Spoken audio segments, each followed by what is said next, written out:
لله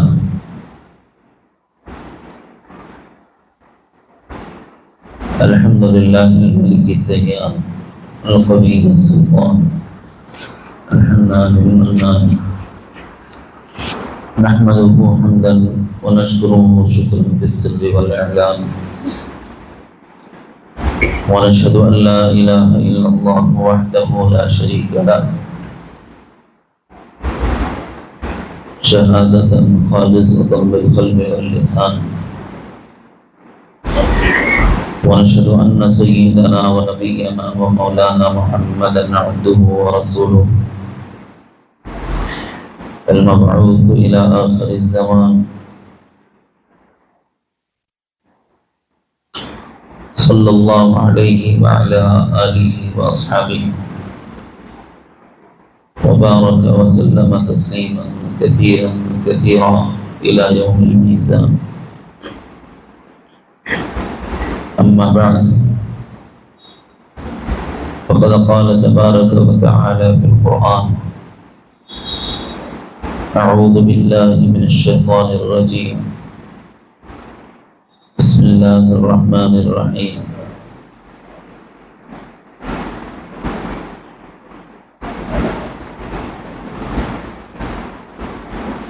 قد أفلح من زكاها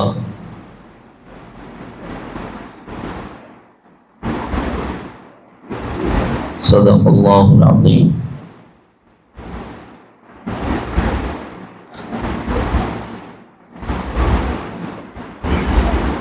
محترم دینی بھائیوں،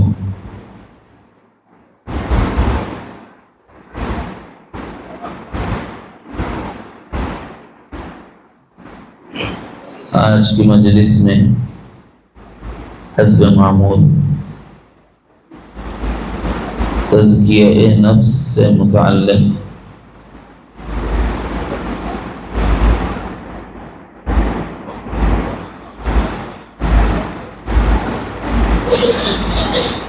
کچھ بات عرض کی جا رہی ہے۔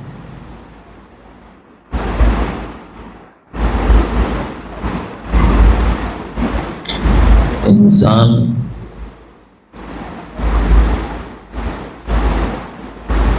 جن چیزوں سے ترکیب دیا گیا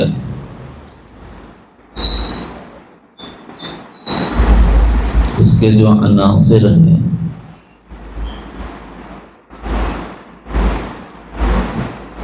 وہ انسان کے باطن میں پائے جاتے ہیں۔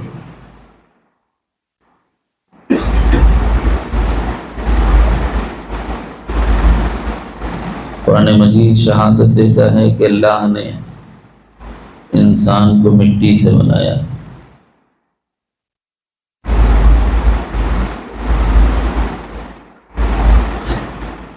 تو گویا مٹی انسان کے عناصر میں سے ایک۔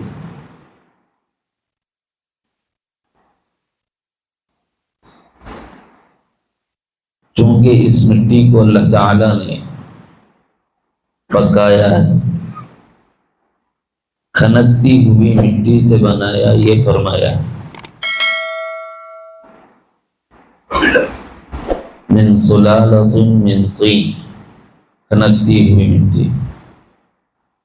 کھنکتی ہوئی مٹی کہتے ہیں جیسے ٹھیکری ہو،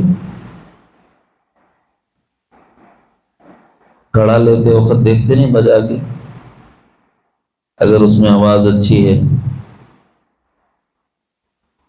تو اس کا مطلب یہ ہوتا ہے کہ اس مٹی کو آگ پر پکایا گیا۔ جب تک وہ آگ پر نہ پکے وہ کھنکدار نہیں ہو۔ تو اس کا مطلب ہے جب ہمیں کھنکتی مٹی سے بنایا ہے تو اللہ رب العزت نے ہمیں بھی پکایا ہوگا۔ اس لیے کہتے ہیں کہ انسان کے عناصر میں سے آگ ہے۔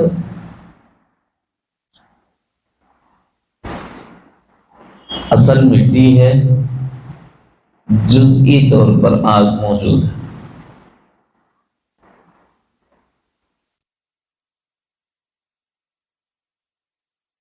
ہمارے شیخ حضرت شاہ کمال الرحمن صاحب رحمۃ اللہ علیہ فرمایا کرتے تھے کہ جب کبھی ہم یہ کہتے ہیں کہ عناصر انسانی میں سے آگ بھی ہے تو لوگ سوال کرتے ہیں کہ مول صاحب آگ سے تو شیطان کو اللہ نے بنایا ہے، وَخَلَقْنَا الْجَانَّ مِن مَارِجٍ مِّن نَارٍ، بھائی ہم نے اس کا کبھی انکار کیا؟ ہم مانتے ہیں کہ آگ کی لپٹوں سے اللہ نے شیطان کو بنایا، نہیں پھر آپ یہ بول رہے ہیں کہ انسان کے اندرون میں بھی آگ ہے، اس کا ثبوت؟ تو فرمایا کہ ایک انسان کو غصے کی حالت میں دیکھتے ہو تو کیا کہتے ہو؟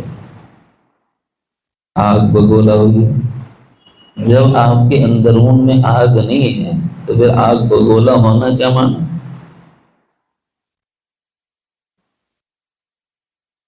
یہ لفظ چھ معنی دارت، یہ لفظ کیا معنی رکھتا ہے صاحب؟ آگ بگولا ہو،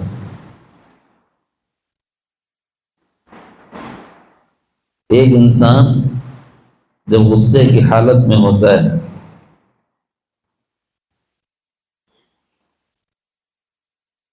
تو سب سے ناپسندیدہ جملوں کا استعمال کرتا ہے، ان میں سے ایک جملہ یہ ہوتا ہے جلا کے رکھ دوں گا،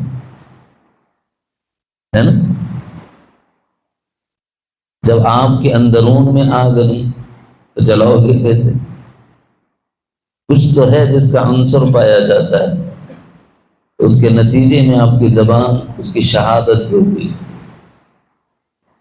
لفظوں کے ذریعے سے۔ آگ بگولا ہونا محاورہ ہے، لیکن انسان کے اندرون میں پایا جاتا ہے۔ جلا دینے کی بات کرنا یہ کب ہوتا ہے؟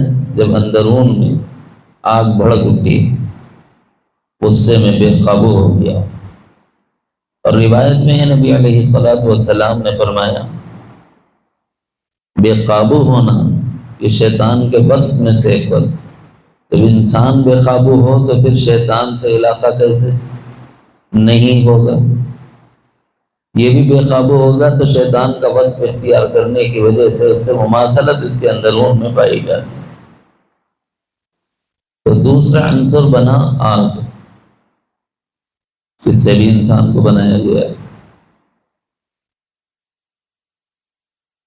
کبھی کسی انسان کے جسم کو دیکھو گرم ہے،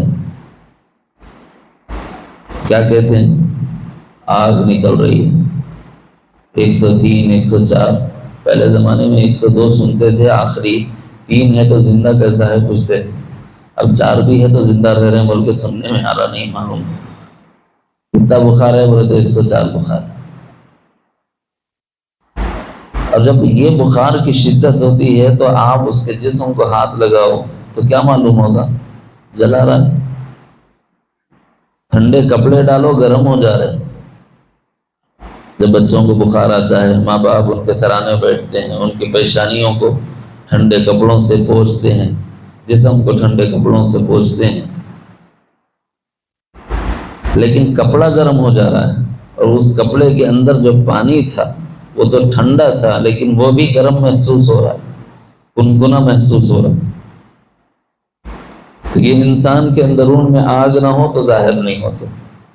یہ کچھ علامات ہیں جو بتا کر علماء فرماتے ہیں، صوفیہ فرماتے ہیں کہ انسان کے عناصر میں سے آگ بھی پائی جاتی ہے۔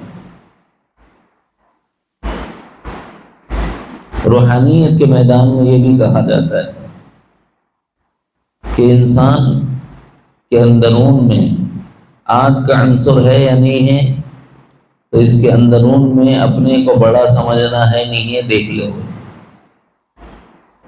تکبر، کبر، غرور اس کے اندرون میں ہے یا نہیں؟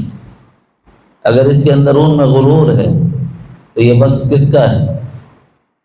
شیطان کا۔ ابا واستکبر وکان من الکافرین، تکبر کیا، کبر کیا، تو کبر کون کرتا ہے؟ شیطان۔ اب ہم تو مٹی سے ہیں لیکن ہم میں شیطانی بس پایا جا رہا ہے کہ نہیں؟ کیوں؟ اس لیے کہ عناصر میں سے ایک عنصر آگ پایا جاتا ہے، تو وہ عنصر بھی اثر دکھاتا ہے جس کی وجہ سے انسان تکبر میں مبتلا ہو کر شیطانی وصف کا شکار ہو جاتا ہے۔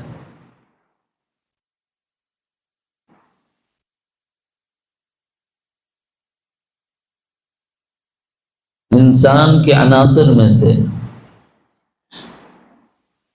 ہوا بھی ہے۔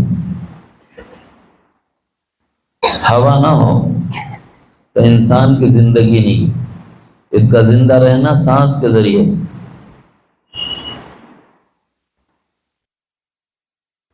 اس کے عناصر میں سے پانی بھی ہے، پانی نہ ہو تو پھر یہ انسان زندہ رہ بھی نہیں سکتا۔ انسان ہی کیا، اللہ تعالیٰ نے فرمایا کہ ہر چیز کے لیے، ہر چیز کی زندگی کے لیے اللہ نے پانی کو ایک بڑی ضرورت بنایا، اور انسان کو پانی سے بنایا۔ اس کا تذکرہ 2 جگہ فرمایا، من ماء مہین،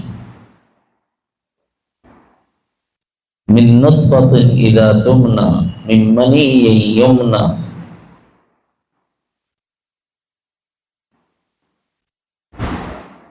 مادہ منویہ کو پانی سے تعبیر کیا۔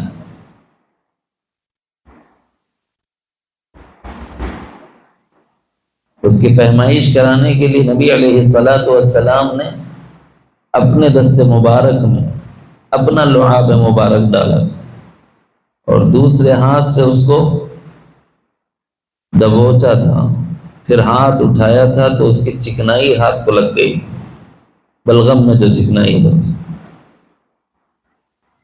پانی کی کیفیت بتائی جا رہی ہے کہ ایسے پانی سے انسان بنایا گیا ہے، تو پھر غرور کس بات کا ہے، اکڑ کس بات کی؟ یہ پوچھا ہے نبی علیہ السلام، جب تم ایسے پانی سے بنائے گئے ہو تو کس بات کا گھمنڈ؟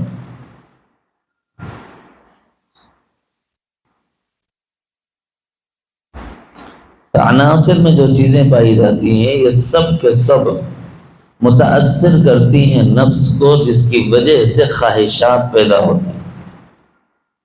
آگ اپنے اوصاف کی طرف کھینچتی، پانی اپنے اوصاف کی طرف کھینچتی، مٹی اپنے اوصاف کی طرف کھینچتی ہے، ہوا اپنے اوصاف کی طرف کھینچتی ہے، جس کے نتیجے میں انسان کا جو نفس اس کا مجموعہ بنتا ہے، اس کے اندرون میں مختلف قسم کی، مختلف نوعیتوں کی خواہشات امڑتی، کبھی اچھائی کی خواہش، کبھی برائی کی خواہش، کبھی محبت کرنے کی خواہش، کبھی نفرت کرنے کی خواہش، ہوتا ہے نہیں؟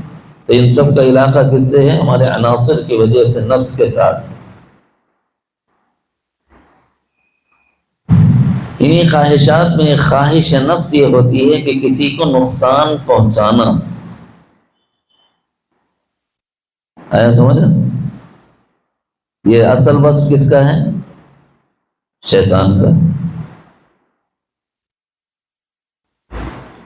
ایک انسان جب طاقت رکھتا ہے، حکومت رکھتا ہے، اختیار اور اقتدار رکھتا ہے، تو اس کے ذریعے سے لوگوں پر حاوی ہونے کی کوشش کرتا ہے۔ نہیں سمجھ میں آیا تو اسرائیل کو دیکھ لو، نہیں سمجھ میں آیا تو امریکہ کو دیکھ لو۔ جتنے مظلوم ہیں، کمزور ہیں، ضعیف ہیں بے اعتبار قوت، ان کے مقابلے میں وہ کسی شمار میں نہیں آتے۔ ایسے لوگوں پہ اپنا اثر دکھانے کی کوشش کرتا ہے، اپنی طاقت دکھانے کی کوشش کرتا ہے۔ یہ الگ بات ہے کہ اللہ تعالیٰ ابابیلوں سے ہاتھیوں کو گرا دیتے ہیں۔ کبھی افغانستان میں اللہ تعالیٰ نے ذلیل و خوار کیا، اب انشاءاللہ اللہ نے چاہا تو فلسطین میں ذلیل ہوں گے۔ لیکن یہاں کا قاعدہ یہ ہے کہ جس کو تھوڑا اختیار مل گیا، جس کو حکومت مل گئی، جس کو اقتدار مل گیا، وہ کیا کرتا ہے؟ دوسرے کو مغلوب کرنے کی کوشش کرتا ہے۔ اگر بالفرض کسی انسان میں سامنے سے آ کر حملہ کرنے کی طاقت نہ ہو تو منافقت کی روش اختیار کرتا ہے، اور اگر اللہ نے اس کو پیسہ دیا تو اس پیسے کا ناجائز استعمال کرتے ہوئے مختلف محکموں میں، مثلا پولیس کے محکمے میں رشوتیں دے کر پولیس والوں کو اس بات کے لیے آمادہ کرتے ہیں کہ صاحب ان کو کسی بھی کیس میں پھنسا لو، ہم آپ کو مٹھائی کھلا دیں۔ کیوں؟ خود مارنے کا حوصلہ نہیں، تو مارنے والوں کو تیار کرنا پیسے کے ذریعے سے، یہ کام منافقانہ طرز پر کرتا ہے۔ سیدھے جانے والے لوگ ہم کہلاتے ہیں، ٹیڑے جانے والے رہے تو سپاریاں دے دیتے، ٹپکا دے آ کے لے لے بھاگ، یہ سمجھ میں مار دے کے آ جاؤ، ہاتھ توڑے تو اتنے پیسے، پیراں توڑے تو اتنے پیسے، گردن توڑے تو اتنے پیسے، کمر توڑے تو اتنے پیسے، فکس ہے ریٹ۔ یہ ناجائز راستے سے جانے والے، لیکن فی نفس ہی یہ منافقانہ روش ہے اس کی۔ ایک انسان ایسا ہوتا ہے کہ نہ اقتدار ہے، نہ طاقت ہے، نہ قوت ہے۔ ایک انسان ایسا ہے کہ اس کے پاس مال و زر بھی نہیں کہ اس کے ذریعے سے اس کو مغلوب کرے، محکوم کرے، اس پر ظلم اور جبر کرے، تو ایسی صورت میں اس کے اپنے اندرون سے ایک بات پیدا ہوتی ہے کہ اس کو چھوڑنا تو نہیں ہے، آتا نہیں آتا ہے، اس کو چھوڑنا تو نہیں ہے۔ اب چھوڑنا تو نہیں ہے تو کرنا کیا؟ تب جو کام کرتے ہیں کسی کو اذیت پہنچانے کے لیے، کسی کو نقصان پہنچانے کے لیے، کسی کو تکلیف دینے کے لیے، اس کام کا نام سحر ہے، اس کا نام سحر ہے۔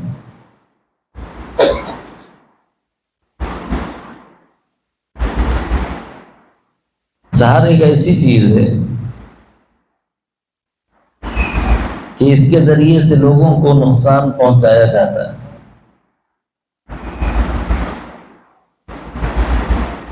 اور یہ کیوں ہو رہا ہے؟ میں نے شروع سے کہا ہے کہ یہ تقاضۂ نفس کی وجہ سے ہو رہا ہے۔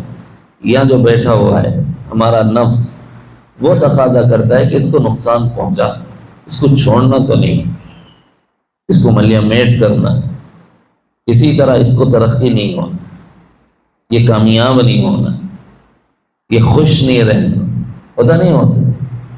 یہ تقاضا کہاں ہوتا ہے؟ نفس سے۔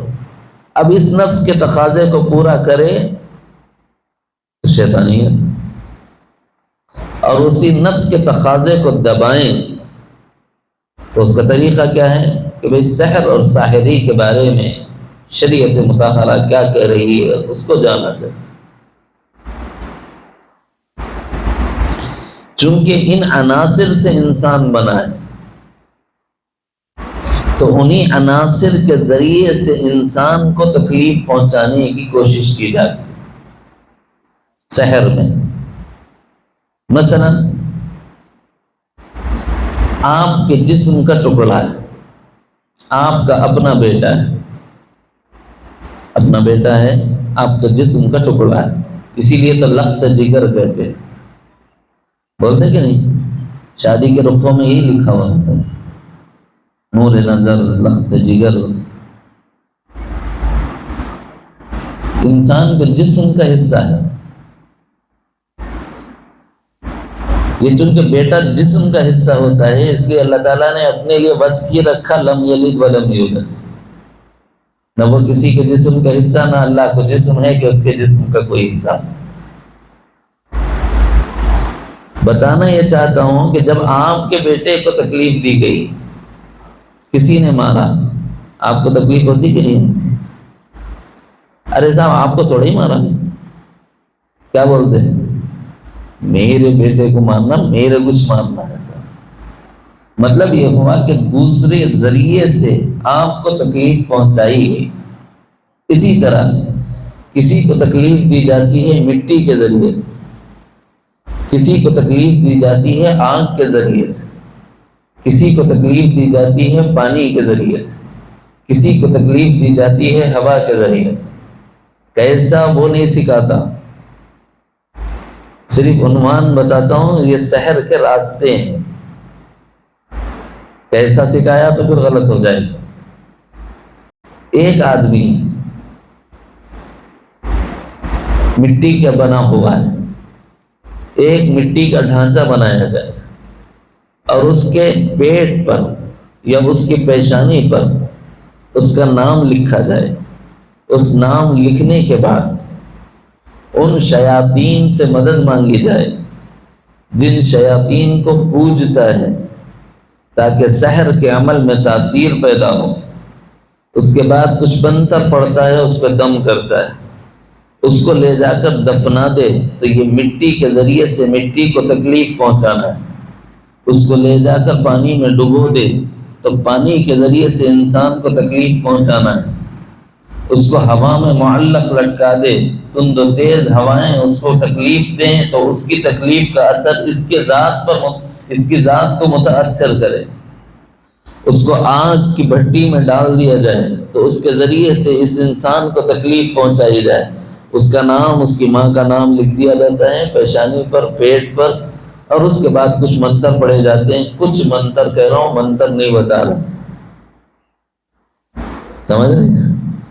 جائز ہوتا تو بتا دیتا، مگر آپ سب پھر ایمان پر قائم نہیں رہے۔ لیکن ایک سبب ہے، یہ ایک ذریعہ ہے، یہ اللہ کی مخلوقات میں سے ایک مخلوق ہے۔ دیکھو حق تعالی جل شانہ نے اشیاء میں تاثیرات کو رکھا ہے۔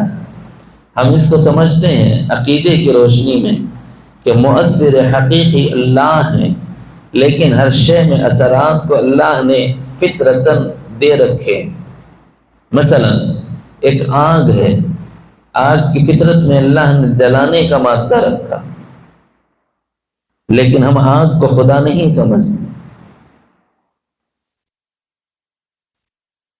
پانی میں اللہ نے ڈبونے کا خاصہ رکھا، اگر آدمی تیراک نہ ہو تو ڈوب جاتا ہے، لیکن پانی کو ہم ڈبانے کا خدا نہیں سمجھتے، سبب سمجھتے ہیں۔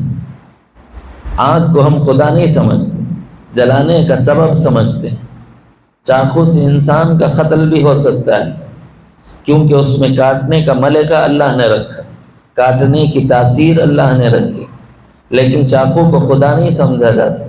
اسی طرح سحر کو بھی خدا نہیں سمجھنا چاہیے، لیکن جو لوگ اس عمل کے کرنے والے ہیں وہ لوگ اس کو خدا ہی سمجھتے ہیں۔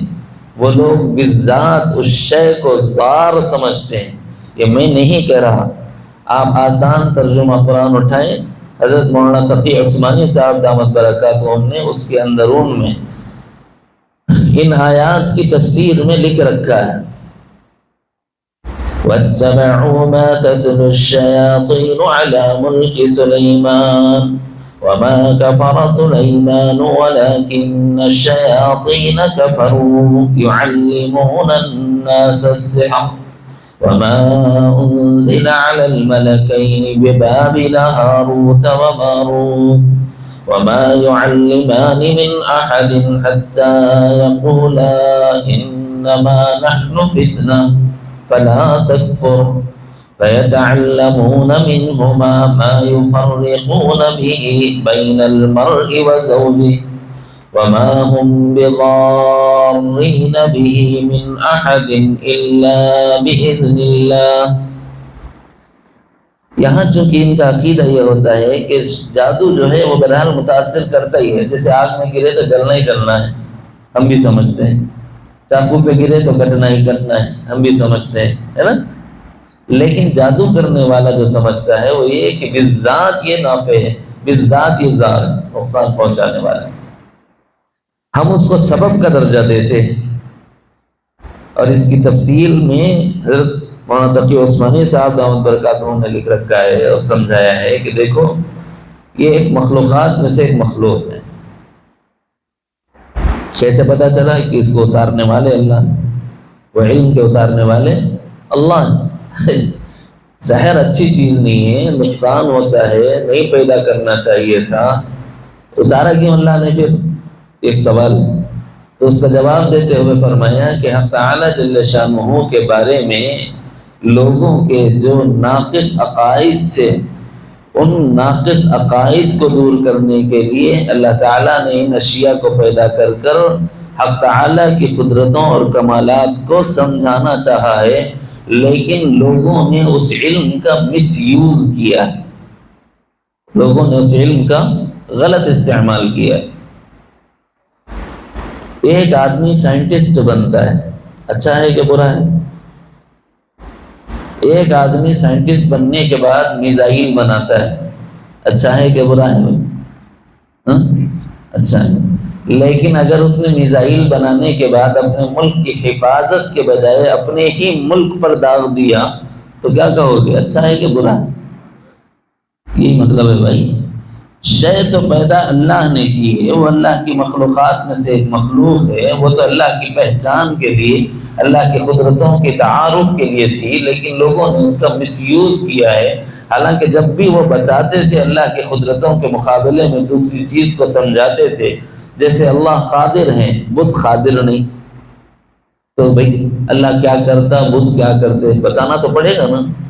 تو بت کے اندر کوئی اثر نہیں ہے، اللہ کے اندر قدرت ہے، یہ بتانے کے لیے ہم جیسے بہت سی مثالیں دیتے ہیں، ویسے ہی یہ ایک مثال ہے، سحر ساحری یہ کرتے ہیں، اس سے یہ اثر ہو جاتا ہے۔ جیسے آگ جلاؤ تو کھانا پک جائے گا، آگ جلاؤ تو گھر جل جائے گا، سمجھانے کے لیے بتاتے کہ نہیں بتاتے؟ تو گھر جل جائے گا یہ بتاتے ہیں، تو کیا گھر جلاؤ یہ بتاتے ہیں؟ کسی سے یہ تو نہیں کہا جاتا نا کہ آگ سے گھر جلاؤ۔ ایسے ہی سحر کو صرف سمجھانے کے لیے بتایا گیا تھا، لیکن انہوں نے اس کا غلط استعمال کیا ہے، یہ بتایا۔ اس علم کے پیچھے پڑ گئے جو شیطانی علم، یعنی شیطانی وصف انسان کے اندرون میں پیدا ہوتا ہے، اس سے شیطان کی مطابعت ہوتی ہے، اس سے اس عمل کی طرف وہ لوگ لپک پڑے۔ وَاتَّبَعُوا مَا تَتْلُو الشَّيَاطِينُ عَلَى مُلْكِ سُلَيْمَانَ۔ اور عجیب بات یہ ہے، مفسرین نے لکھا ہے کہ یہود نے ایسا بڑا دھوکہ دیا، یوں کہنے لگے کہ سلیمان بھی جنات اور شیاطین کو پوجتے تھے۔ بولے کیوں؟ بولے کوئی بھی جن، چھوٹا جن جو ہے ان کی خدمت کرتا تھا، بڑے جن کو یوں پوجتے تھے بلکہ چھوٹے ان کی فرما برداری کرتے تھے۔ ایسا ضروری ہے کیا؟ ضروری ہے کیا ایسا؟ نہیں، لیکن یہود یہ کہتے ہیں، اسی لیے اللہ نے فرمایا وَمَا كَفَرَ سُلَيْمَانَ، ارے یہ تو کفر ہے، اور سلیمان تو میرا محبوب بندہ ہے، میرا نبی ہے، میں نے اس کو مبعوث کیا ہے، تم کیسے اس بات کی نسبت اس کی طرف کرتے ہو؟ وَمَا كَفَرَ سُلَيْمَانَ،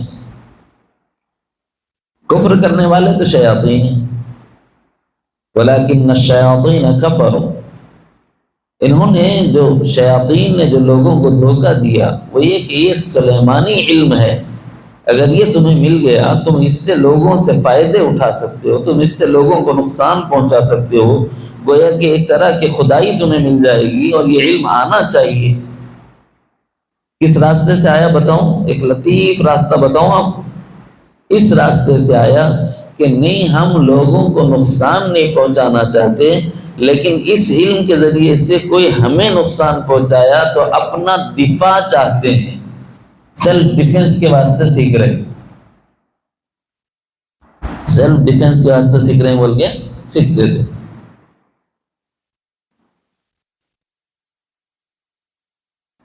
اس کو اتارا اللہ نے، اس کی دلیل اسی حصے میں ہے وَمَا أُنزِلَ عَلَى الْمَلَكَيْنِ بِبَابِلَ ہاروت وَمَاروت، دو فرشتوں کے نام ہیں ہاروت اور ماروت۔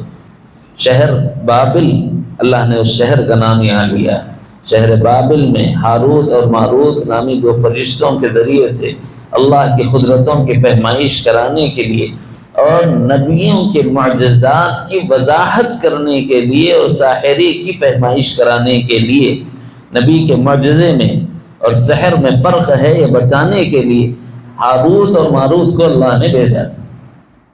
معجزہ اللہ تعالیٰ کی قدرت ہوتی ہے جو نبی کے ہاتھ پر ظاہر ہوتا ہے، ساحری انسان کسی کو نقصان پہنچانے کے ارادے سے کوئی عمل کرتا ہے، تو یہ دو چیزیں بالکل الگ ہیں۔ آپ بول رہے ہوں گے مصعب اس سے پہلے بھی ساحری جو ہے نا یہ گناہ کبیرہ ہے، سنا دیے سو ہے، ریپیٹ کر رہے ہیں موضوع بول کے دکھ رہا ہوں گا، جا کے سنو، آج جو باتیں بول رہا ہوں اس وقت بولا سنی ہوں۔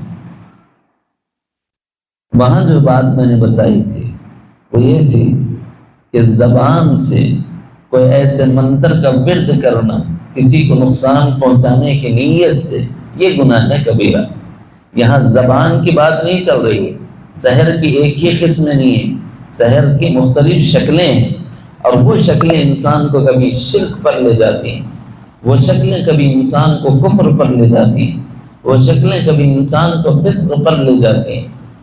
مثلا ایک آدمی اپنے سحر کے عمل میں تاثیر کو پیدا کرنے کے لیے جنات کی پرستش کرتا ہے، ان سے مدد استعانت مانگتا ہے، مدد مانگتا ہے، تو یہ کیا ہو گیا؟ شرک۔ جن سے مدد مانگا تو کیا ہو گیا؟ بعض لوگ دھوکہ دیتے ہیں، یہاں سے آ کے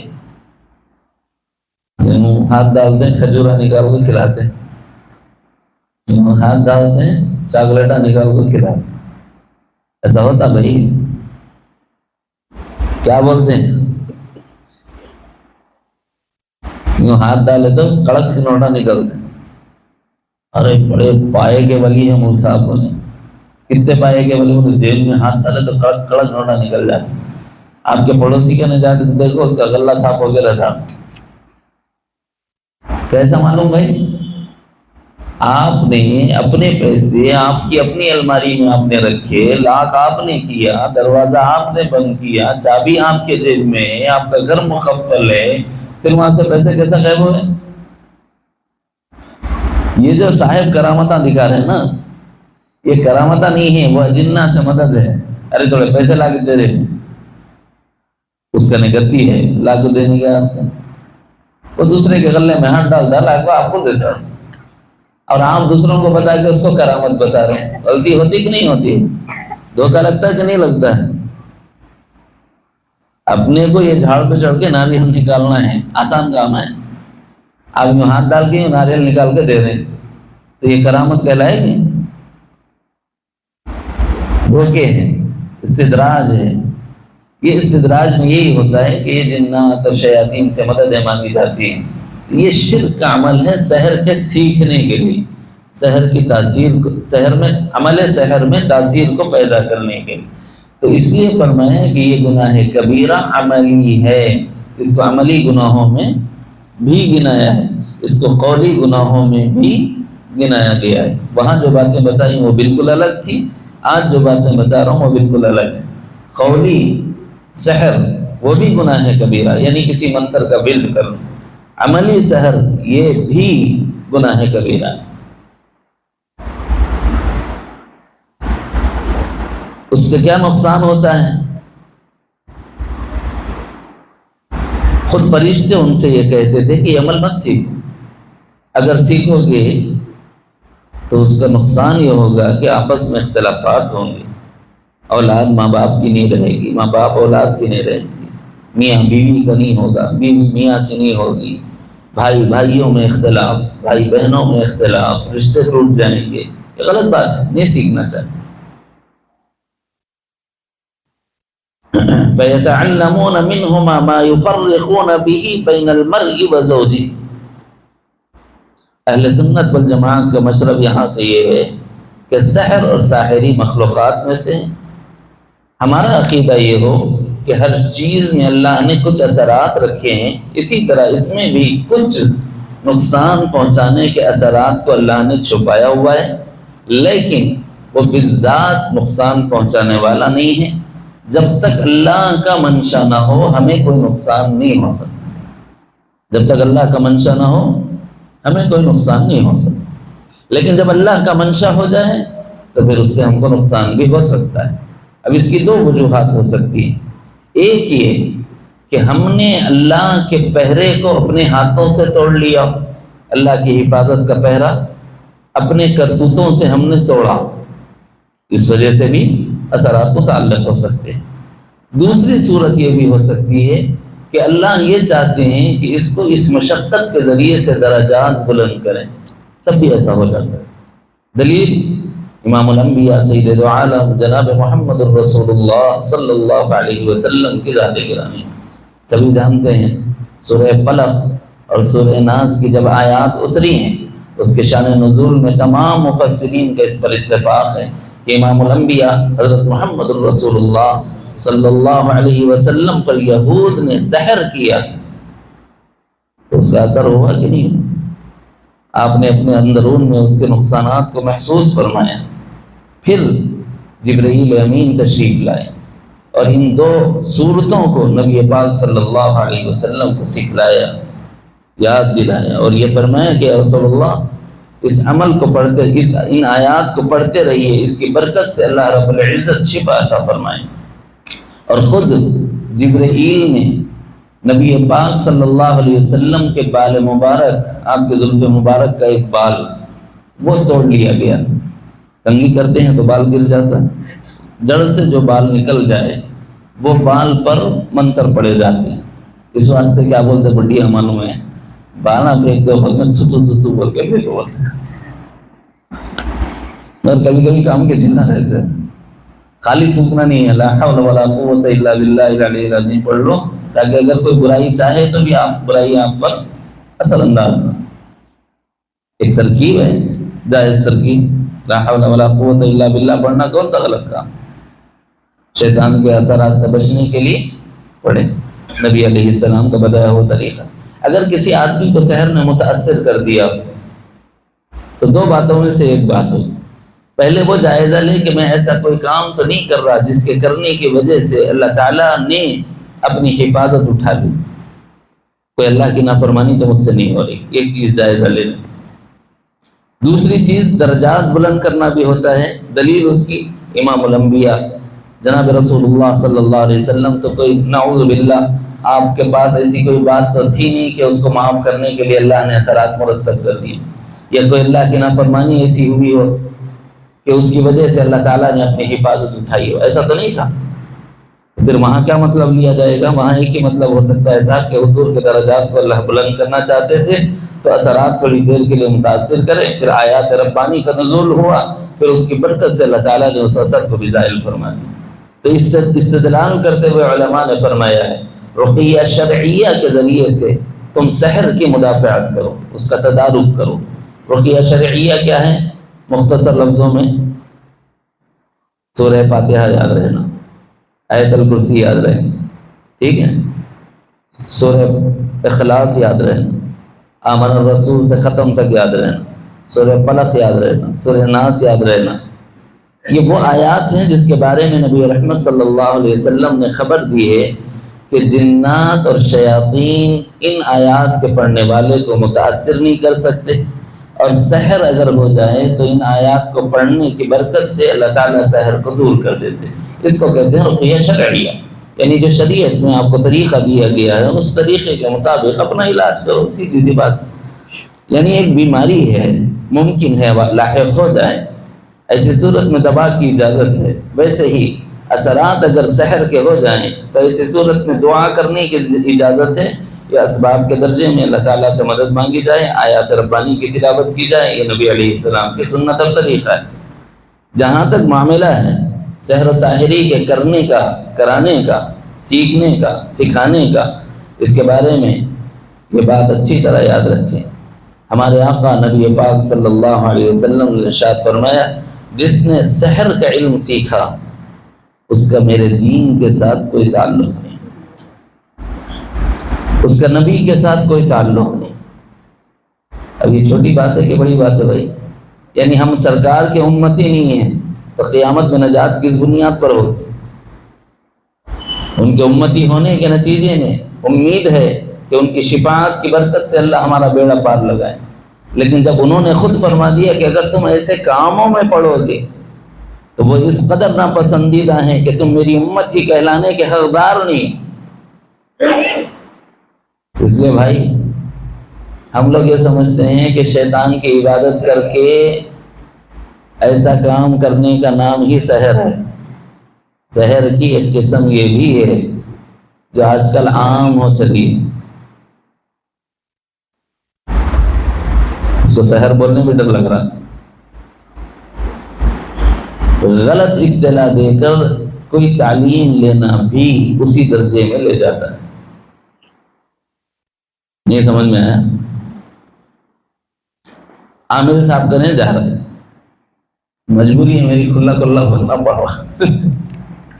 عامل صاحب کرنے جا کے بیٹھ کے بول رہے ہیں صاحب بہت مظلوم ہو گئے، کچھ بھی نہیں کرا، مگر وہ ہماری ساس کیا پوڑیاں ڈالیں گے نہیں معلوم، ایسا وظیفہ بتاؤ بولے بالکل ٹھکانے لگ جانا، انہیں بستر کو لگ جانا۔ حالانکہ وہ بیچارے نے وہ کیا ہی نہیں، اس نے کیا ہی نہیں۔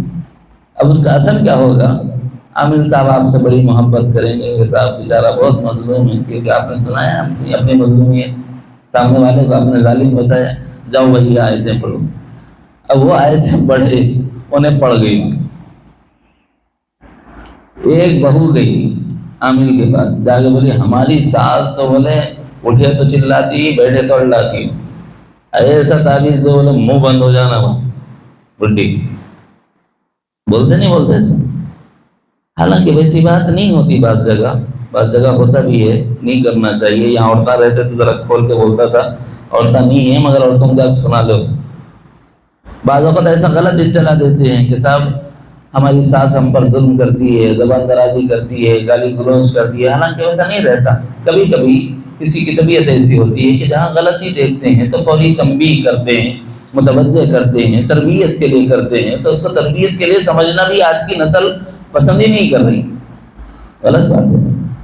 اس طرح جا کر غلط اطلاعات دے کر وظائف لینا بھی اسی زمرے میں آتا ہے، یہ علماء نے لکھا۔ ہاں اگر کوئی واقعی ظلم ہو رہا ہو تب تو آپ کو شریعت اجازت دیتی ہے کہ صاحب قرآن مجید کی چند آیات ورد کر لو، اس کی برکت سے اللہ سے دعا کر لو، اللہ تعالیٰ راحت کا معاملہ کرے، دونوں کے درمیان محبت محبت پیدا کرے، یہ طریقہ ٹھیک ہے۔ لیکن غلط اطلاعات دے کر سامنے والے کو تکلیف پہنچانا، وہ عامل صاحب کریں گے۔ عاملہ بھی ایسے نکلے ہوئے ہیں پھنڈوا، پوچھو مت کرو۔ ایک عامل صاحب کے بارے میں سنا میں، اور ان کے پاس ایک صاحب گئے، جا کے بولے مول صاحب وہ ہمارے صاحب ایسا ایسا تکلیف دے رہے ہیں، ایسا کر رہے ہیں، ایسا کر رہے ہیں، کیا کرنا؟ بولے کیا بولے دوسری شادی کر لو۔ آپ کو کرو نہیں بول رہا ہوں، لیکن ظلم سنا رہا ہوں، کیا ظلم کرے تمہارے پر؟ وہ دوسری شادی کر لی۔ تو وہ عامل صاحب کیا کرے گا؟ دیکھو میں خالی 50,000 دو، اس کے بعد دیکھو بولے ان دونوں کے درمیان رہنا اس لیے دوستی ہو، ان سے کوئی اولاد ہی نہیں ہونا، وہ کر دیتا ہوں بولے۔ خدا ہے، جس نے غیر خدا کو خدا کا درجہ دیا وہ ایمان میں باقی رہے گا۔ تو ہمارے اپنے ایمان والے بھائی اور بہن جب اس طرح کی حرکت کرتے ہیں، وہ سحر میں نہیں جاتے، لیکن ایسی باتوں کی تصدیق کرنا بھی نبوت کا دعویٰ کرنے والا کہلاتا ہے، اور اس کی تصدیق کرنا ہمیں اپنے ایمان سے نکالتا ہے۔ ایسے دعوے کرنے والا میں یہ کر دوں گا، میں وہ کر دوں گا، میں وہ کر دوں گا، دعوے نہیں چلتے۔ بھائی اللہ کی مرضی ہے، میں نے آیت بتائی ہے، پڑھو، اگر اس میں خیر ہے تو اللہ شفا دے دیں گے، اگر اللہ تعالیٰ کی طرف سے ہے تو اللہ کی طرف رجوع کرو، یہ طریقہ ہوتا ہے۔ یہ نہیں کہ دعوے کیے جائیں اور اینٹھے جائیں، دونوں طریقے غلط۔ اینٹھے جائیں کا مطلب ہے کہ لوگوں کے لیے لوگوں سے چند پیسے لینے کے واسطے ان کو الو بنایا جائے، نہ یہ طریقہ درست ہے، اور نہ باطل دعویٰ کرنا یہ طریقہ درست ہے۔ کون سا؟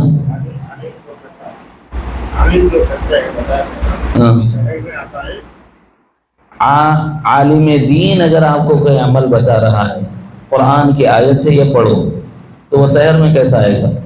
مثال کے طور پر ایک آدمی سحر سے متاثر ہو گیا، اس آدمی نے آ کر کہا کہ مجھے ایسی تکلیف ہے جیسے سوئی چبائی جا رہی ہے، مجھے ایسی تکلیف ہے جیسے تلووں میں جلن ہے، مجھے ایسی تکلیف ہے کہ گردن میں تکلیف ہے اور اس کی وجہ سے میری گردن اکڑ جاتی ہے، ایسی تکلیف ہے کہ میں آنکھوں سے ہوشیار رہنے کے باوجود دیکھ نہیں پاتا، اس کے اندر اندھیرا چھا جاتا ہے، اب میں کیا کروں؟ تو یہ اثرات جو ہے سحر کے اثرات کہلاتے ہیں۔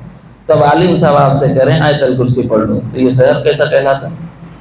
عالم صاحب کہہ رہے ہیں قل اعوذ برب الفلق پڑھ لو، قل اعوذ برب الناس پڑھ لو، تو یہ سحر کیسے کہلاتا ہے؟ یہ دفع سحر کے لیے رقیہ شرعیہ کہلاتا ہے۔ عالم کا دینا الگ چیز ہوتی ہے، عامل کا دینا الگ چیز ہوتی ہے۔ عالم اور عامل میں فرق محسوس کرو۔ عالم اس کو کہتے ہیں جو شریعت کا جاننے والا ہو، عامل اس کو کہتے ہیں جو عمل بتانے والا ہو یا عمل کرنے والا ہو، اور ساحر اس کو کہتے ہیں جو غلط عمل کرنے والا ہو۔ شریعت مطہرہ غلط عمل کے سیکھنے کو بھی منع کرتی ہے، سکھانے کو بھی منع کرتی ہے، غلط عمل کرنے والوں کے پاس جانے کو بھی منع کرتی ہے، اور غلط عمل کرنے والوں کے کاموں کو صحیح ٹھہرانے کو بھی غلط گردانتی ہے، گناہ کبیرہ شمار کرتی ہے، اور شریعت مطہرہ ان لوگوں کے باتوں کی تصدیق یا ان کے دعووں کی تصدیق کو بھی ایمان سے خارج ہونے کا سبب بتاتی ہے۔ 5 باتیں میں نے اس میں ایک جملے میں کہی۔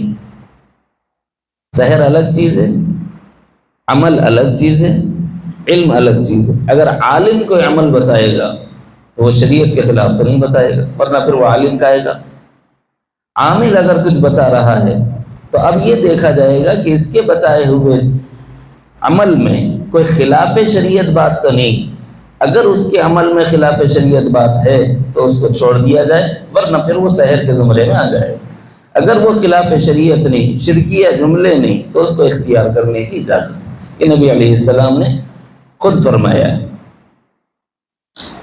تو ایک موضوع ہو گیا سحر اور ساحری۔ یہ کیا ہے؟ مخلوقات میں سے ایک مخلوق، آزمائشوں میں سے ایک آزمائش اللہ کی جانب سے اتاری ہوئی ہے، اور اس کے بارے میں بس اتنا عقیدہ رکھنا چاہیے کہ یہ بالذات نہ نافع ہے نہ ضار، یہ اللہ نے اسباب میں سے ایک سبب بنایا ہے۔ اللہ کی مرضی ہوگی تو متاثر کر سکتی ہے، اللہ کی مرضی نہیں ہوگی تو کوئی بھی چیز انسان کو متاثر نہیں کر سکتی۔ یہ عقیدے سے ہٹے ایمان خطرے میں پڑ جاتا ہے۔ بعض ساحرین وہ ہوتے ہیں جو شرک کرتے ہیں۔ کیسے؟ شیاطین سے مدد لے کے، اور شیاطین کو راضی کرنے کے لیے ان کی عبادت کر کے، اور شیاطین کو راضی کرنے کے لیے ان کے نام پر قربانیاں دے کے، اور شیاطین کو راضی کرنے کے لیے ان پر مال لگا کے۔ ایسا ہوتا ہے۔ نہیں سمجھ میں آیا تو آج بھی آپ کو لے جا کر بتا سکتا ہوں، ہزاروں مسلمانوں کے گھر ایسے ہیں جن کے گھروں میں نرسوں کی پوجا ہوتی ہے، اور باضابطہ اس کو نیازیں چڑھائی جاتی ہیں، نظریں چڑھائی جاتی ہیں۔ ایسا ہوتا ہے، ایک دو نہیں ہے، ہزاروں گھر ہیں۔ چونکہ یہ میرا تفصیلی کام نہیں ہے، اس سلسلے میں حضرت والد صاحب نے 2 الگ بھائیوں کو مختص کر دیا، وہ کام کر رہے ہیں۔ میرا کام صرف یہاں گناہ کبیرہ بتا کر آپ کو اس سے متوجہ کرنا اور آگاہ کرنا، بھائی اس کاموں میں مت پڑو، ان بکیڑوں میں مت پڑو۔ میں شریعت مطہرہ میں کیا چیز گناہ کبیرہ ہے وہ بتا رہا ہوں۔ سحر گناہ کبیرہ ہے، اس کی 2 قسمیں ہیں، قولی منتروں کا پڑھنا، عملی کسی عمل کے ذریعے سے سامنے والے کو نقصان پہنچانا، اس کے لیے اس کا خود عمل، وہ عمل کبھی وہ شرک ہو جاتا ہے، وہ عمل کبھی کفر ہو جاتا ہے۔ جیسے شیطان کو پوجا تو شرک ہو گیا، شیطان سے مدد مانگی تو شرک ہو گیا، اس کو چڑھاوا چڑھایا تو شرک ہو گیا۔ اسی طرح اگر اس نے جھوٹے دعوے کیے یا کوئی ایسی استدراجی کیفیت دکھائی تو ہم نے اس کو معجزہ سمجھ لیا، یا اس نے اپنے کو خرق عادت کا حامل سب بتلایا اور دعویٰ کیا اس کا کہ یہ معجزہ ہے، تو اس صورت میں سمجھو کہ وہ نبوت کا دعویٰ کر رہا ہے، اور دعویٰ نبوت کی وجہ سے وہ آدمی کافر ہو جاتا ہے۔ نمبر 1، چونکہ عملیات جب کرتے ہیں بالخصوص سحر والے عمل، تو اس میں ستاروں کے ذریعے سے بھی فلاں ستارہ فلاں تاریخ کو فلاں برج میں ہوتا ہے، فلاں ساعت نحس ہے، فلاں ساعت یعنی فلاں گھڑی منحوس ہے، فلاں گھڑی مسعود ہے، یہ اگر وہ نظریہ رکھتا ہے تو یہ کفر پر لے جاتا ہے۔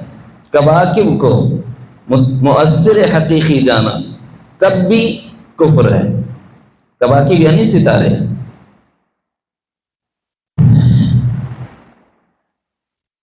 اسی طرح ایک آدمی شرک تو نہیں کر رہا، کفر تو نہیں کر رہا، لیکن کوئی بھی عمل کر رہا ہے، اندر اس کا تقاضا سامنے والے کو نقصان پہنچانا ہے، اندر اس کا تقاضا، وہ شرک نہیں کر رہا، وہ کفر نہیں کر رہا، لیکن اندر سے اس کا تقاضا سامنے والے کو نقصان پہنچانا ہے۔ اب وہ کوئی بھی عمل کرے، وہ عمل فسق ہے، کھلم کھلا گناہ کبیرہ ہے، کھلم کھلا گناہ کبیرہ۔ تو اس علم کا سیکھنا حرام، سکھانا حرام، اس علم والے کے پاس جانا نبی علیہ السلام کے دین سے خارج کر دیتا ہے، اس کی تصدیق کرنا نبی کے دین سے باہر کر دیتا ہے۔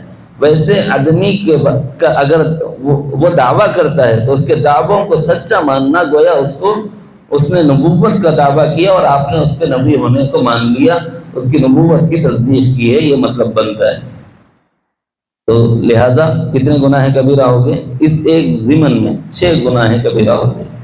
ماننا بھی گناہ کبیرہ، اس کے پاس جانا بھی گناہ کبیرہ، اس سے کوئی چیز پوچھنا بھی گناہ کبیرہ، اگر وہ کوئی چیز دے تو وہ لے کر کرنا بھی گناہ کبیرہ، چاہے آپ شرک نہ کریں، چاہے آپ کفر نہ کریں، لیکن فسق بہرحال ہے، کیونکہ اندر سے تقاضا سامنے والے کو نقصان پہنچانے کا، تو یہ عمل نہیں کرنا چاہیے، گناہ کبیرہ میں سے۔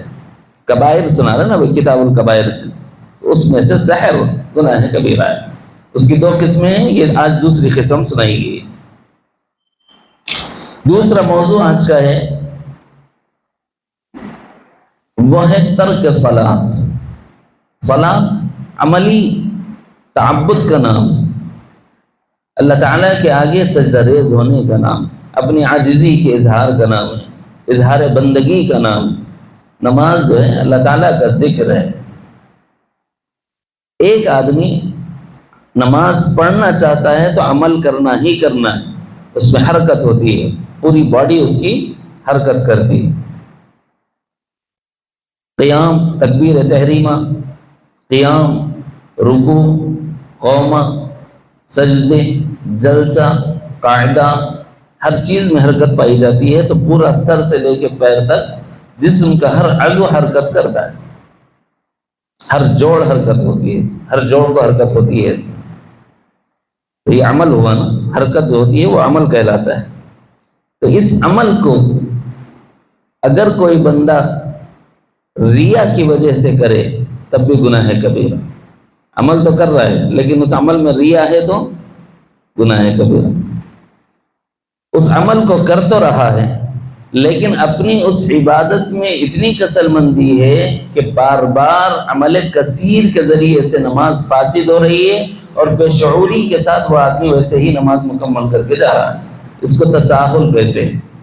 مثال کے طور پر ایک آدمی نے رکعت باندھ لی، نماز میں داخل ہو گیا، اللہ تعالیٰ کیا فرماتے ہیں؟ وَأَنصِتُوا، اب حرکت نہیں ہونا چاہیے، خاموش رہو۔ اگر قرات ہو رہی ہے فَاسْتَمِعُوا لَهُ، اس کو سنو۔ اگر حرکت کرو گے، کوئی شدید ضروری حرکت ہوئی تو ایک مرتبہ سبحان اللہ کہنے کے اندر اس عمل سے فارغ ہو گیا تو نماز میں ہے، اور اگر 3 مرتبہ سبحان اللہ کہنے تک بھی وہ وہی عمل کر رہا ہے تو وہ نماز میں رہے گا کہ نماز سے نکل جائے گا؟ عمل کثیر اس کو کہتے ہیں۔ جب عمل کثیر کرے گا تو نماز فاسد ہو جائے گی، نماز پڑھ کر گناہ کبیرہ کر رہا ہے۔ نہیں سمجھ میں آیا؟ آج کل کے زمانے میں فون کی ٹیون بجی، یوں کرتا، بجھ گیا تو ٹھیک ہے، نہیں بجھا تو پیچھے پڑا ہوا رہتا، بجھے تک اتنی دیر پیچھے پڑا ہوا رہا اس فون کے کہ 3 مرتبہ سبحان اللہ کہنے کا وقت گزر گیا تو نماز نکل گئی کہ نہیں نکل گئی؟ اب یہ بیچارہ دوبارہ رکعت باندھتا ہے؟ رکعت نہیں باندھتا۔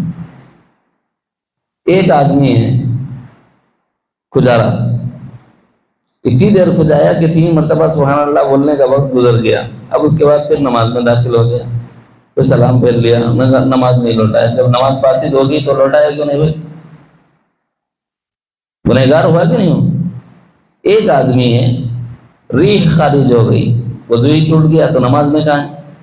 لیکن اس نے صرف یہ سوچا کہ صاحب اس سے تو میرے لوگوں کے درمیان سبکی ہوگی، شرمندگی ہوگی، بس وہ نماز ہی میں کھڑا رہا، تو یہ گناہ کبیرہ۔ نماز پڑھ رہا لیکن کیا کر رہا ہے؟ ریا کے ذریعے سے بھی گناہ کر رہا ہے اور عمل کثیر کے ذریعے سے بھی گناہ کر رہا ہے۔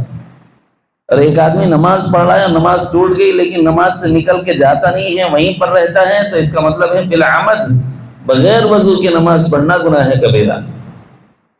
یہ پڑھنے کی حالت میں گناہ کبیرہ ہے، اور ترک صلاۃ اگر بالکل نہیں پڑھتا تب تو اور الگ گناہ کبیرہ ہے۔ نماز پڑھنا بھی، پڑھنے کی حالت میں ہونے کے باوجود انسان کو گنہگار بنا۔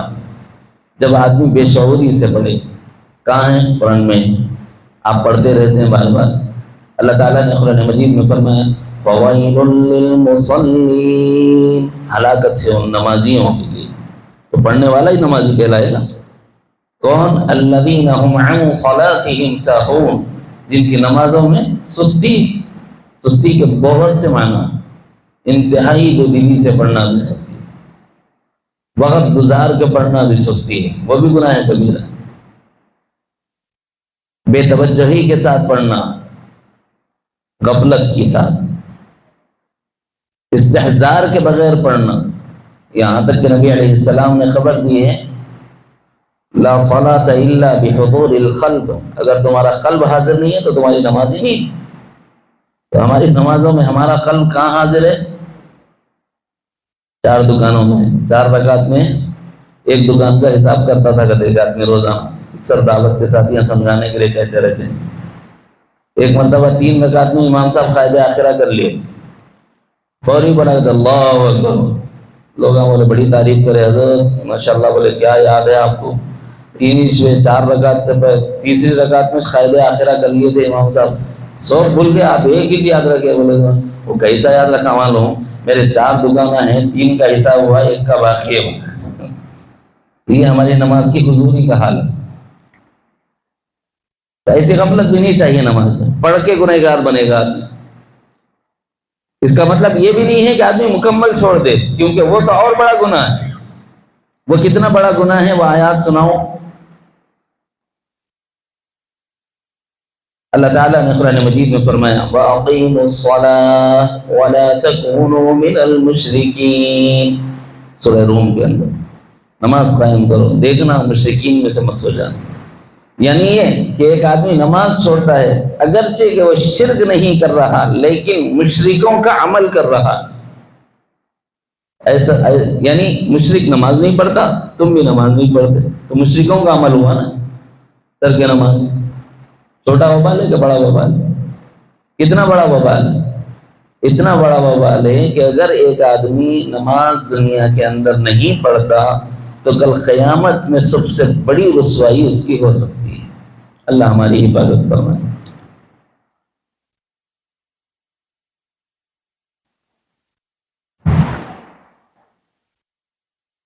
یوم یکشف عن ساق ویدعون الى السجود فلا يستطيعون خاشعة ابصارهم ترحقهم ذلة وقد كانوا يدعون الى السجود وهم سالمون۔ اللہ تعالیٰ نے قیامت کا منظر کھینچا ہے، ایک بڑا منظر، ایک دن، عظیم دن۔ وہ عظیم دن بہت سی وجوہات کی بنا پر کہا جاتا ہے۔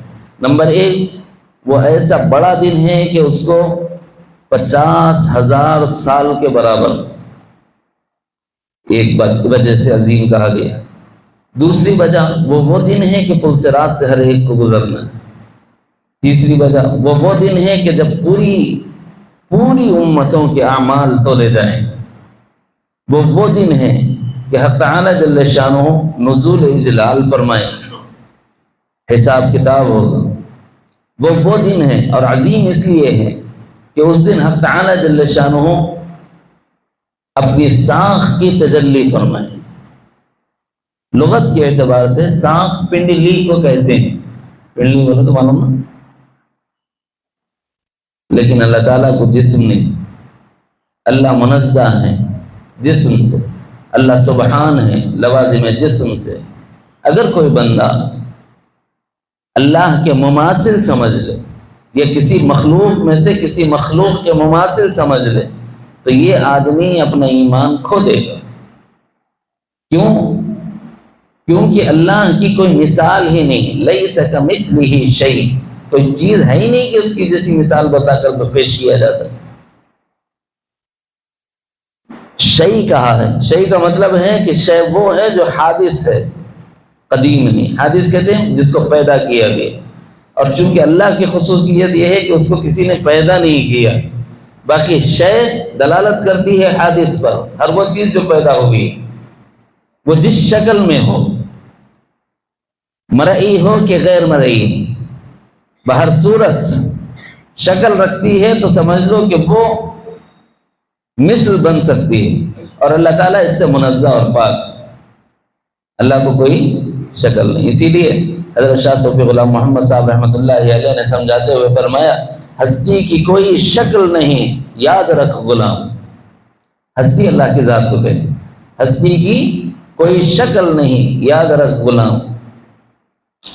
ان صورتوں کو جاننا اغیار ہے کمال، یعنی جو صورت نظر آئے وہ اللہ نہیں ہے، غیر اللہ.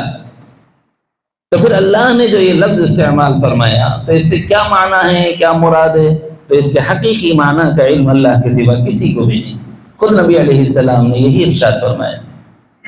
یوں کہا جا سکتا ہے کہ حق تعالی جل شانہ اس وقت میں اپنی کبریائی کی تجلی ڈالیں تو دنیا کے اندر جن لوگوں کو نماز کے لیے بلایا جاتا تھا تو وہ آ جاتے تھے، لبیک و سعدیک کہتے ہوئے حاضر ہوتے تھے اور اللہ کے آگے سرنگوں ہو جاتے تھے اور اپنی جبینوں کو اللہ کے آگے جھکا دیتے تھے. تو وہ لوگ قیامت کے اس عظیم دن اللہ کے ساخ کی تجلی کے موقع پر سجدہ ریز ہو جائیں. وہ جو سجدہ ریز ہو گیا وہ سرخرو ہو گیا. لیکن کچھ لوگ ہوں گے ان کی کمریں تختہ بنا دی جائیں، وہ چاہیں گے سجدہ کرنا، سجدہ نہیں کر پائیں گے. کیوں نہیں کر پائیں گے؟ وَقَدْ كَانُوا يُدْعَوْنَ إِلَى السُّجُودِ وَهُمْ سَالِمُونَ. یہ بدلہ ہے اس بات کا کہ جب تم اچھے تھے، بھلے چنگے تھے، صحت مند تھے، تندرست توانا تھے، جسم میں توانائی اور طاقت تھی، اللہ نے عقل سلیم دیا تھا، علم صحیح عطا فرمایا تھا، نماز پڑھنا ہے پتہ تھا، اذان دینے والے نے حی علی الصلاۃ کے ذریعے سے آواز لگائی، حی علی الفلاح کے ذریعے سے کامیابی کی طرف بلایا. لیکن اس کے باوجود وہ لوگ نہیں آتے تھے صحیح و سالم ہونے کے باوجود. وَقَدْ كَانُوا يُدْعَوْنَ إِلَى السُّجُودِ وَهُمْ سَالِمُونَ خَاشِعَةً أَبْصَارُهُمْ تَرْحَقُهُمْ ذِلَّةٌ. یہ بڑی رسوائی ہے، چھوٹی رسوائی نہیں ہے. اس کی اس بات سے اندازہ لگاؤ کہ صاحب ہم میں کتنی تساہل اور کتنی غفلت اور کتنی کسل مندی چل رہی ہے. کہنے والا بھی محتاج ہے، سننے والے بھی محتاج ہیں. اللہ ہم سب کو نیک نمازی بنائے اور نمازوں کو ہماری قبول فرمائے. ہم نے یہ سمجھا نماز بعد میں پڑھ لیتے ہیں.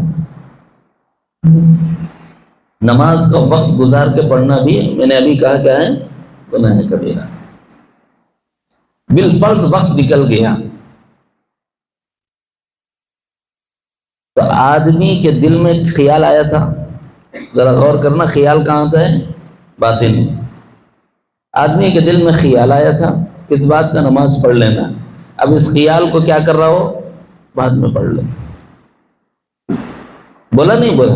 خیال سے کیا بولا؟ بعد میں پڑھ لے. ٹائم نکل گیا. تو اس کا یہ اب نماز چھوڑنا غلطی سے سمجھا جائے گا کہ بالعمد سمجھا جائے گا؟ وہ آدمی جو نماز کا وقت ہو جائے، دکان کھلی رکھے اور مسجد نہ آئے تو وہ تو کھلم کھلا سب کو پتا ہے کہ صاحب یہ بالعمل نماز چھوڑ رہا ہے، بالارادہ نماز چھوڑ رہا ہے. بعض تو ایسے ہوتے ہیں جاؤ صاحب بہت پڑھ لیے نماز، کیا بھی نہیں ملتا جاؤ. نماز کچھ ملنے کے لیے تھوڑے ہی پڑھنا ہے، نماز تو اللہ کے لیے پڑھنا ہے، اس کا حکم ہے بول کے پڑھنا ہے. نماز اب یہ ملے تو نماز پڑھے تو یہ مل جانا، نماز پڑھے تو وہ مل جانا بول کے بولے تو کیسا ہوتا؟ نماز اس کے لیے تھوڑی ہی پڑھی جاتی ہے، نماز تو اللہ کا حکم پورا کرنے کے لیے پڑھی جاتی ہے.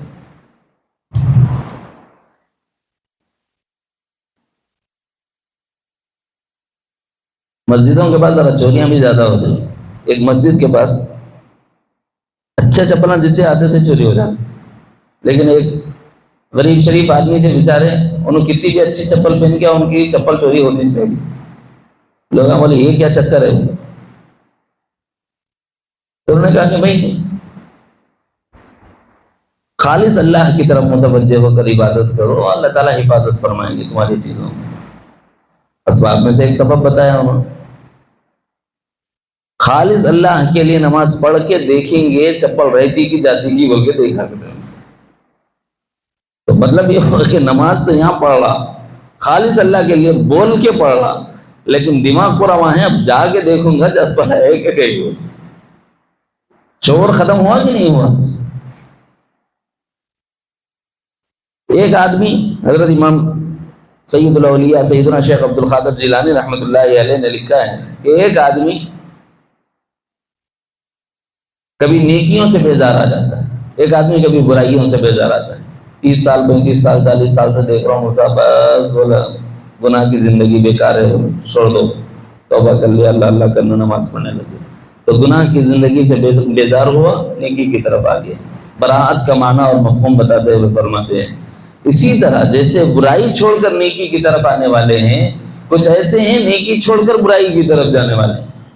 ایک آدمی اچھا خاصا نمازی رہتا ہے، 20 سال وہ پابندی سے اہتمام سے صف اول میں نماز پڑھنے والا ہوتا ہے، لیکن 20-25 سال کے بعد میں بیزار آ کر کہتے ہیں، صاحب بولتے ہیں نماز پڑھے تو روزی میں برکت ہوتی، اتنے سال سے پڑھ رہا ہوں، بولے نوکری نہیں ملی۔ اب بیزار آ کے نماز چھوڑا کہ نہیں چھوڑا؟ بھائی یہ بات غلط ہے۔ آدمی کو نماز چیزوں کے لیے نہیں پڑھنی چاہیے، آدمی کو نماز اللہ کا حکم پورا کرنے کے لیے پڑھنی چاہیے، نمبر 1۔ نمبر 2، ایک آدمی نماز چھوڑتا ہے تو اس کا وبال کتنا ہے؟ اتنا بڑا کہ قیامت کے دن رسوائی، اور اتنا بڑا وبال ہے کہ اس کا دین و ایمان کے ساتھ کوئی تعلق ہی نہیں رہتا۔ حضرت سیدنا جابر رضی اللہ عنہ فرماتے ہیں کہ ہمارے اور اہل کفر کے درمیان جو چیز فرق سمجھاتی ہے وہ نماز ہے۔ مجاہدین اسلام کو ترغیب دیتے ہوئے امام الانبیاء جناب محمد رسول اللہ صلی اللہ علیہ وسلم نے فرمایا کہ جب تم کسی علاقے پر حملہ کرنا تو یاد رکھنا کہ اپنے ایمانی بھائی کو نقصان نہ پہنچانا۔ صحابہ نے پوچھا کہ یا رسول اللہ صلی اللہ علیہ وسلم ہم اپنے ایمانی بھائی کو کیسے پہچان؟ تو حضور علیہ السلام نے فرمایا کہ اس کی پہچان نماز ہوگی، اگر اس کو نماز پڑھتا دیکھو تو چھوڑ دینا، وہ ایمان والا ہے۔ تو گویا مشرک اور مومن کے درمیان، گویا کافر اور ایمان والے کے درمیان جو امتیاز قائم کرنے والی چیز ہے وہ نماز ہے، اور جو اس کو بالعمد چھوڑ دے تو حضور علیہ السلام نے ارشاد فرمایا من ترک الصلاة متعمدا فقد کفر، اس نے کفر کر لیا۔ اسی بنیاد پر ہم چونکہ سلسلہ قادریہ سے نسبت رکھتے ہیں، اس لیے عرض کر رہے ہیں کہ بھائی قادری سلسلے سے تعلق کے بعد نماز چھوٹے تو وہ قادری ہوتا ہی نہیں۔ کیوں؟ اس لیے کہ سیدنا شیخ عبد القادر جیلانی رحمۃ اللہ علیہ کو اپنا مقتدا، اپنا پیشوا، اپنا امام، اپنا رہبر، اپنا رہنما سمجھ رہا ہے۔ سیدنا شیخ عبد القادر جیلانی رحمۃ اللہ علیہ مسلکن فقہ حنفی کے ماننے والے، فقہ حنبلی کے ماننے والے۔ امام اعظم ابو حنیفہ رحمۃ اللہ علیہ کے پاس مسئلہ یہ ہے کہ ایک آدمی نماز نہیں پڑھ رہا تو وہ فاسق تو ہوگا، سمجھ آ رہا؟ اس کو گناہ کبیرہ کیوں کہہ رہے ہیں؟ ایک آدمی نماز نہیں پڑھ رہا تو وہ فاسق تو ہوگا، لیکن ہم کافر نہیں کہتے۔ کیوں؟ زبان سے تو کہہ رہا نا بھائی نماز پڑھنا چاہیے، یہ اس کے دل میں ایمان کے ہونے کی دلیل۔ تو امام صاحب نے کیا فرمایا کہ نماز نہیں پڑھا لیکن زبان سے اس کا انکار نہیں کر رہا، پڑھنا چاہیے بھائی، میں تو نگار آدمی ہوں، نہیں پڑھ سکا، تو پھر کچھ تو ہے ایمان، اس کو کافر نہیں بولے۔ لیکن سیدنا شیخ عبد القادر جیلانی رحمۃ اللہ علیہ چونکہ امام احمد بن حنبل رحمۃ اللہ علیہ کے فقہ کو فالو کرتے ہیں، تو امام احمد بن حنبل کے مسلک میں، مسلک حنابلہ میں یہ مسئلہ لکھا ہے کہ جو آدمی بالارادہ نماز چھوڑ دے وہ واجب القتل ہے، وہ دین سے نکل گیا، ارتداد کا شکار ہو گیا، مرتد ہو گیا۔ نماز کا بالارادہ چھوڑ دینا، بالعمد چھوڑ دینا واجب القتل بناتا ہے، یعنی اس امیر پر اس وقت کا جو خلیفۃ المسلمین ہے، امیر المؤمنین ہے، اس کی ذمہ داری ہے کہ تاریک صلاۃ پر جہاد کرے، اور ہم نے اس کو کھلونا بنایا ہوا ہے۔ ہم سمجھتے ہی نہیں ہیں کہ نماز نہ پڑھنے کے نتیجے میں کیا اثرات مرتب ہوتے ہیں۔ ایک قصہ سنا کے اپنی بات ختم کرتا ہوں۔ اللہ والوں سے بڑی محبت ہوتی ہے، بڑی چاہت، بڑا لگاؤ ہوتا ہے۔ بعض اللہ والے ایسے ہوتے ہیں کہ اللہ تعالیٰ کی نگاہ میں بھی معتبر ہوتے ہیں۔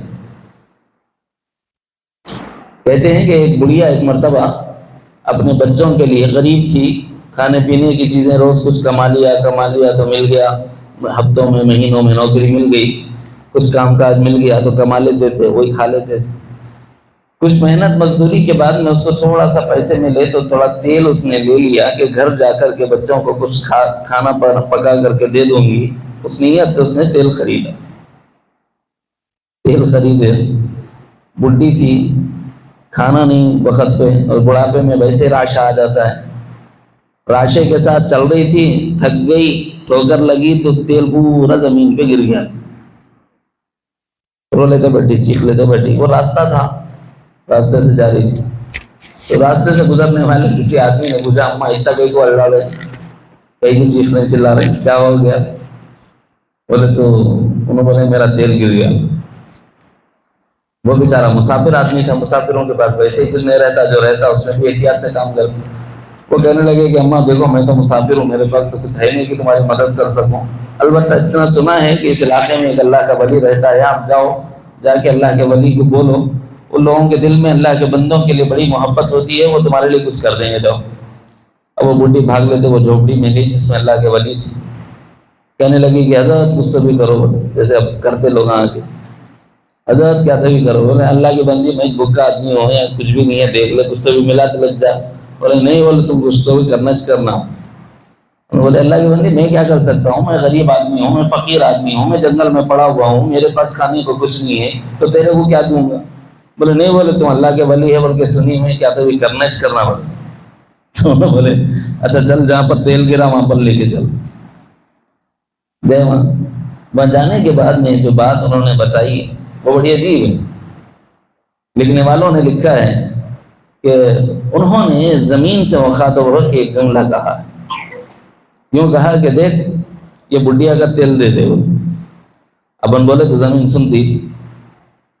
بعض اللہ والے ہوتے ہیں تو ان کی بات کی اللہ تعالیٰ لاج رکھ لیتے ہیں، اس میں اللہ تعالیٰ کی قدرت ہوتی ہے. انہوں نے کہا کہ بڑھیا کا تیل دے دے. اب وہ تو دینے والی ہے نہیں، ایسے لاکھ کوئی امیر آ جاؤ، فقیر آ جاؤ، اس سے اس کو کیا لینا دینا. لیکن انہوں نے اس کے بعد جو جملہ کہا ہے وہ جملہ قابل سماعت. وہ یہ تھا، اگر تو نے بڑھیا کا تیل نہیں ریٹرن کیا، نہیں لوٹایا تو میں ایک بے نمازی کو لا کے تیرے پاس دفن کر دیتا ہوں. کیا ہوا معلوم؟ فوارہ نکلتے سے دیکھیں کب تو بھی کیا بولتے ہیں انگلش میں اس کو؟ ہاں، فوارہ نکلتا نا، دھار نکلتی تو سر دھار نکلی زمین میں سے، جو تیل جذب ہوا تھا پورا بڈھی کے کٹوری. اس سے میں کیا بتانا چاہتا ہوں؟ اس سے میں یہ بتانا چاہتا ہوں کہ میرے بھائی، ہمیں نہیں پتا ترک نماز کا وبال کتنا ہے، زمین کو پتا ہے. جب ایک بے نمازی زمین میں دفن ہوتا ہے تو اللہ کے عذاب کے دروازے کھل جاتے ہیں. اس واسطے زمین نہیں چاہتی تھی کہ مجھ میں کوئی بے نمازی دفن ہو، اس واسطے اس نے تیل لوٹا دیا اس کی عادت کے خلاف. وہ جذب کر لینے کی عادت رکھتی ہے. آپ زمین پر پانی ڈالو جذب کر لے گی، تیل ڈالو جذب کر لے گی، سیلان والی چیز، بہنے والی کوئی بھی چیز ڈالو جذب کر لے گی. لاکھ منگلو نہیں دے گی، خشک ہو جائے گا.